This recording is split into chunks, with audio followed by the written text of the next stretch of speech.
같이 기도함으로 새벽기도 시작하겠습니다. 하나님의 말씀을 들을 때 깨달음 있게 하시고 그 말씀을 가지고 이 땅을 살아갈 때에 하나님의 살아계심과 하나님의 나를 더 맛볼 수 있는 역사가 우리 가운데 일어나게 하여 주옵소서. 살아계신 우리 주 예수 그리스도의 이름 받들어 기도합니다. 아멘. 오늘 말씀은 누가복음 6장 27절에서 38절까지의 말씀입니다. 누가복음 6장 27절에서 38절까지의 말씀입니다.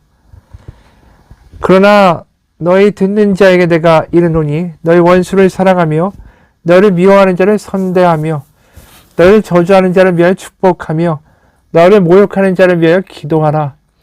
너의 입뺨을 치는 자에게 젖뺨도 돌려대며 내 겉옷을 빼앗는 자에게 속옷도 거절하지 말라. 네가 구하는 자에게 주며 내 것을 가져가는 자에게 다시 달라 하지 말며 남에게 대접을 받고자 하는 대로 너희도 남을 대접하라. 너희가 만일 너희를 사랑하는 자만을 사랑하면 칭찬받을 것이 무엇이냐? 죄인들도 사랑하는 자는 사랑하느니라. 너희가 만일 선대하는 자만을 선대하면 칭찬받을 것이 무엇이냐? 죄인들도 이렇게 하느니라. 너희가 받기를 바라고 사람들에게 꾸어주면 칭찬받을 것이 무엇이냐? 죄인들도 그만큼 받고자 하여 죄인에게 꾸어주느니라. 오직 너희는 원수를 사랑하고 선대하며 아무것도 바라지 말고 꾸어주라. 그러면 너희 상이 클 것이요 또 지극히 높으신 이의 아들이 되리니 그는 은혜를 모르는 자와 악한 자에게도 인자하시니라. 너희 아버지의 자비로우신 같이 너희도 자비로운 자가 되라. 비판하지 말라. 그러면 너희가 비판을 받지 않을 것이요 정죄하지 말라. 그러면 너희가 정죄를 받지 않을 것이요 용서하라. 그러면 너희가 용서를 받을 것이요 주라.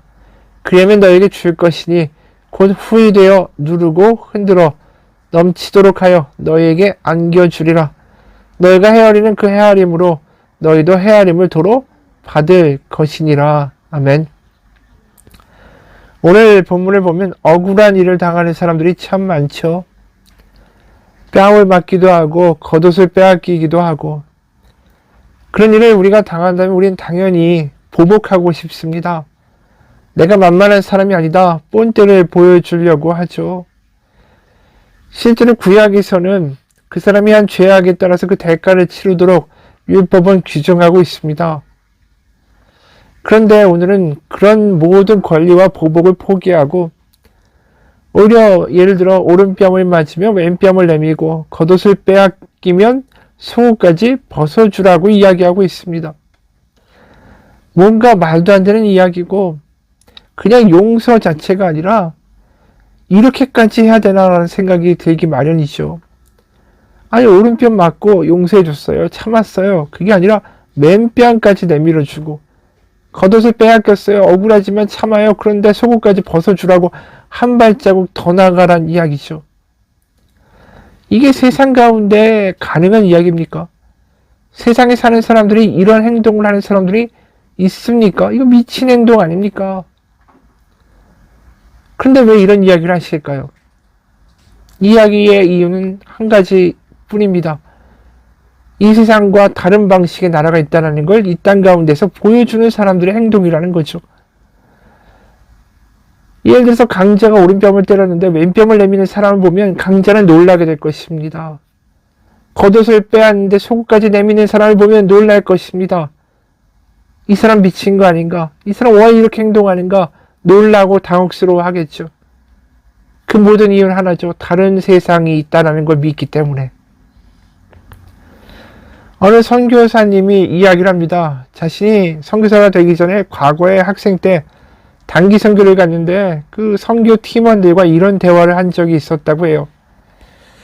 만약 선교 헌신을 하고 그 조건으로 하나님께 이제 뭐 하나만을 말씀드리고 부탁할 수가 있다면 뭐를 할까? 그랬더니 옆에 있는 사람이 평생 수세식 화장실을 쓰고 하루에 2번씩 샤워만 할 수 있으면 제가 헌신하겠어요. 이렇게 말할 것 같은데 그리고 또 옆에 있는 사람이 한 달에 한 번만 한국 음식 먹을 수 있고 인터넷 사용할 수 있으면요.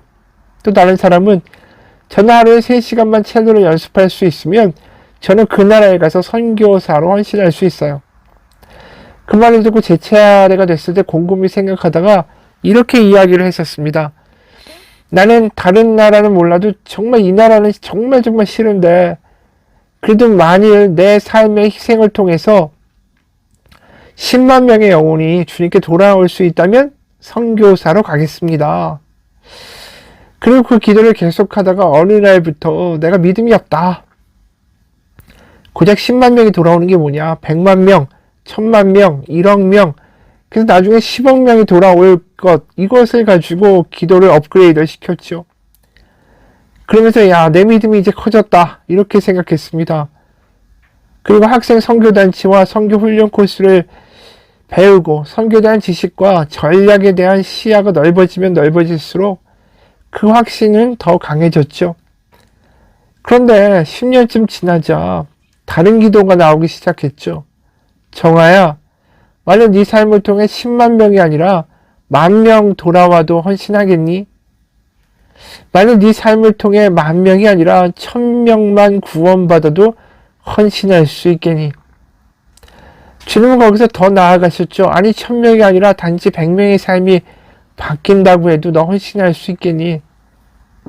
혹시 100명이 아니라 이 거리에 있는 사람 중에 10명이라면, 아니 단 1명이라면 어때? 저는 기도 중에 그 말씀을 들으면서 제가 제 인생을 그렇게 싸게 팔아야 할 줄은 상상도 하지 못했습니다. 하지만 처음부터 저는 제 인생의 주인이 아니었죠. 제 인생은 이미 그리스도께서 그 핏값으로 사신 것이었고 그렇게 제 삶은 하나님의 것이었습니다. 그렇죠. 여러분, 이 이야기를 들으면서 느끼게 됩니다. 세상에서 단 한 명을 위해서 그 먼 나라까지 가서 고생하고 자신의 삶을 바친다. 어리석고 수지타산이 안 맞고 답답하고 어리석고 어떻게 보면 미친 짓이죠. 그런데 왜 그런 일을 할까요? 하나님의 나라가 있기 때문에, 영생이 있기 때문에, 하나님이 살아계시기 때문에. 자신의 인생을 그렇게 싸게 팔 수 있는 그 무언가가 존재한다라는 거죠. 그 나라에 있는 사람도 느낄 거예요. 저 사람이 자신의 인생을 다 걸어서 이곳에 와서 계란으로 바위치기와 같은 선교를 하고 있는데 왜 저럴까?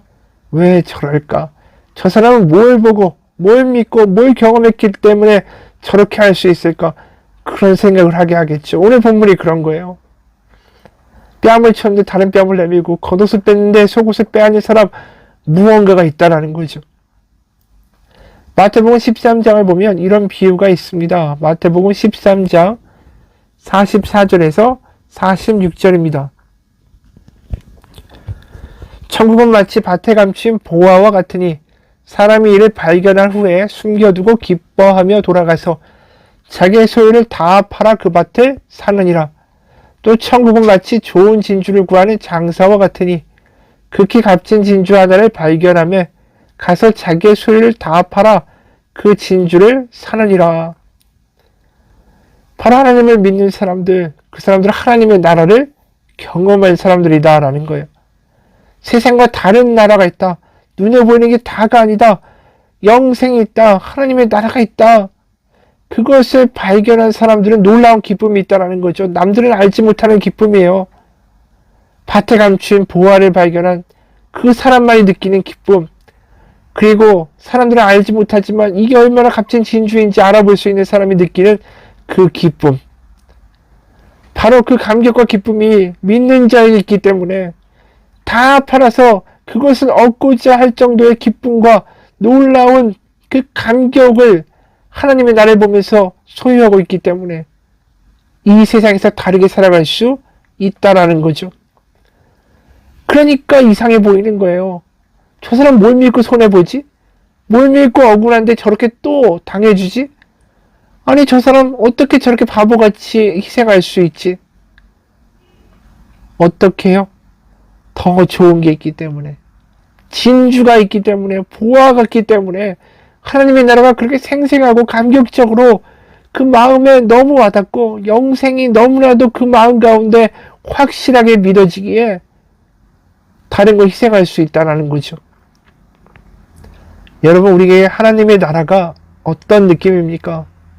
하루하루 그냥 비참하고 힘들고 시달리고 돈 문제 때문에 지쳐서 낙담하고 병 때문에 지쳐서 헉헉거리는 그러한 지치는 삶이 우리의 삶의 전부입니까? 아니라는 거죠. 하나님이 다스리는 세상, 하나님의 샬롬의 나라, 하나님의 나라, 그 나라가 우리 가운데 있다라는 것입니다. 그래서 내 삶을 다 바쳐서라도 하나님의 나라, 그것을 내가 소유하고 그 간격으로 살아갈 수 있는 믿음이 될 수 있는가? 그게 오늘 예수님이 말씀하시는, 우리에게 하시는 도전입니다. 어느 기독교 신문의 설문에 의하면 믿지 않아도 천국에 간다, 이런 사람이 72%나 된대요. 그 어느 것도 희생 안 하고 그 무엇도 팔지 않고 그냥 쉽게 가는 하나님의 나라가 있다, 천국이 있다, 그렇게 생각한다라는 거죠. 그렇게 쉽게 주어지는 하나님의 나라라면 예수님이 왜 굳이 십자가에서 피를 흘리며 고통받고 하나님의 나라가 너희 가운데 임했다라고 말씀하시겠습니까? 여러분, 오늘 본문은 그냥 원수를 사랑하라, 이 정도의 얘기가 아니에요. 도덕적이고 윤리적인 차원의 명령이 아닙니다. 그걸 넘어서서 하나님의 나라가 실제로 우리 가슴 가운데 임하고 소유되고 감격돼서 이 땅 가운데 다르게 살아가는 사람이 되라는 놀라운 선포고 선언의 이야기예요. 실제로 고대 근동에서 유대 지역에서 뺨을 맞을 때 두 쪽을 다 맞게 되는 것은 굉장히 드문 경우였습니다. 대부분 오른손잡이가 많죠. 오른손잡이가 상대방의 뺨을 때리면 상대방은 왼뺨을 맞게 되어 있습니다. 그런데 오른뺨을 더 내밀어서 치라고 이야기한다라는 거 아니에요? 한 뺨을 맞을 때 다른 뺨도 내민다. 그런데 왼뺨을 맞고 오른뺨을 이렇게 내밀게 되면 상대방은 오른손을 가지고 쳐야 하니까 어떻게 그 사람을 치게 됩니까? 상대방의 오른뺨을 때리려면 우리의 입장, 치는 사람 입장에서는 손등으로 때릴 수밖에 없어요. 그러니까 손등으로 때린다라는 건 뭡니까? 모욕이에요. 그 당시에 이스라엘에서 손등으로 누군가를 때리면 바로 똑같이 붙잡고 싸워도 죄가 안 되고요. 그리고 재판장으로 끌고 가면 400데나리온이라는 큰 벌금을 물게 했습니다.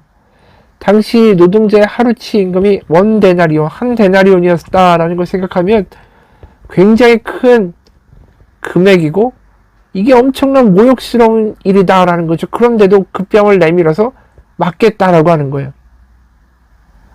이거 정신 나간 거죠. 그리고 겉옷을 빼앗는 사람에게 속옷까지 벗어주라. 그 당시에 가난한 사람들은 옷 한 벌밖에는 다 없었어요. 게다가 유대 지역은 밤낮에 기온의 온도차가 심해서 얼어 죽을 수가 있었습니다.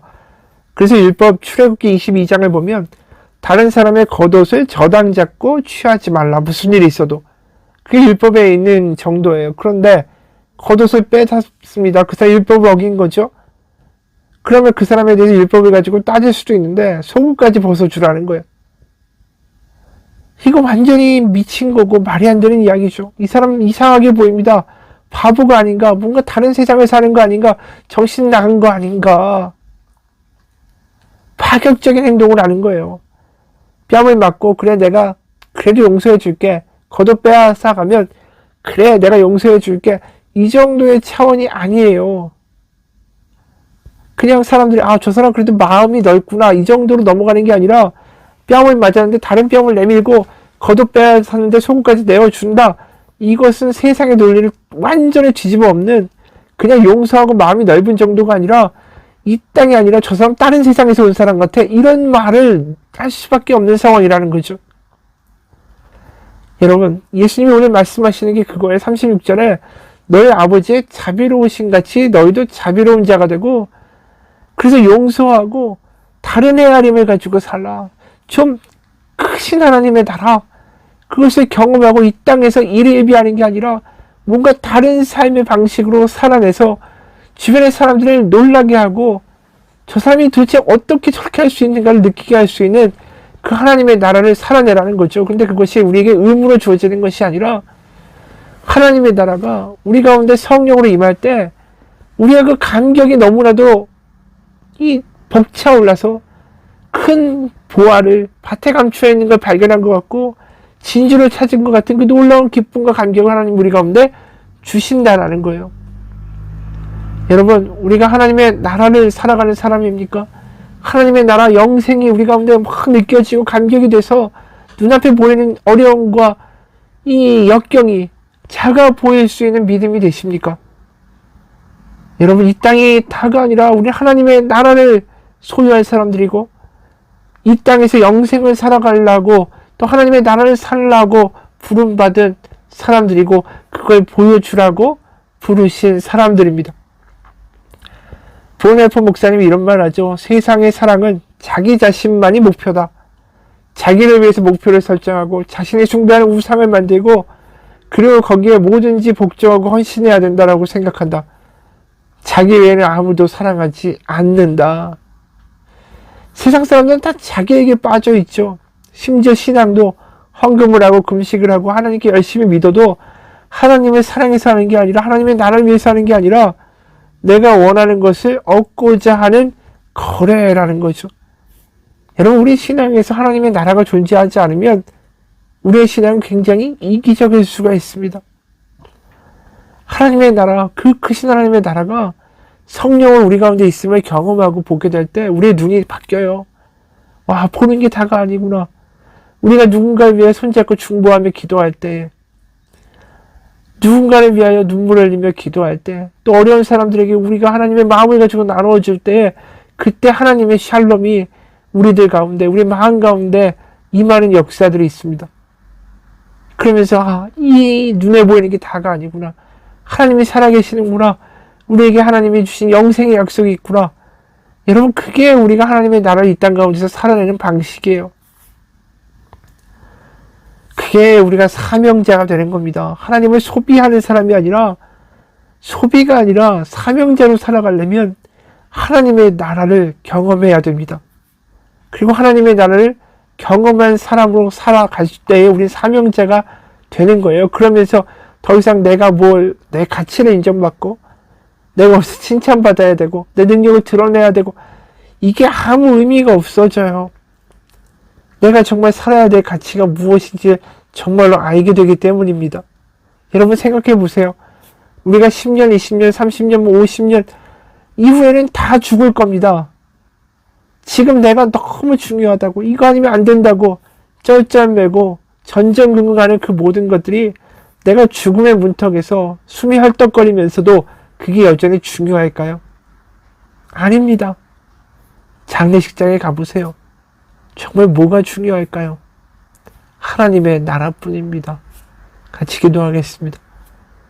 하나님, 현명한 선택을 하게 없어서 눈에 보이는 것에 일에 예비하는 게 아니라 그 크신 하나님의 나라를 경험하고 영생이 있다는 걸 믿어지고 하나님 살아계시다라는 것이 우리 가운데 생생하여 세상 사람들이 알지 못하는 보화를 나는 보았고 세상 사람들이 듣지 못한 놀라운 이야기를 난 들었고 그것이 나에게 주어진 사실이고 미래고 그것이 나에게 주어진 축복이다. 그것을 믿고 소유하고 세상 가운데 어려운 일이 있어도 웃을 수 있고 세상 가운데 힘들어도 소망을 꿈꿀 수 있고 세상 가운데 지쳐 다시 한번 일어설 수 있는 하나님의 나라의 믿음이 되게 도와 주옵소서.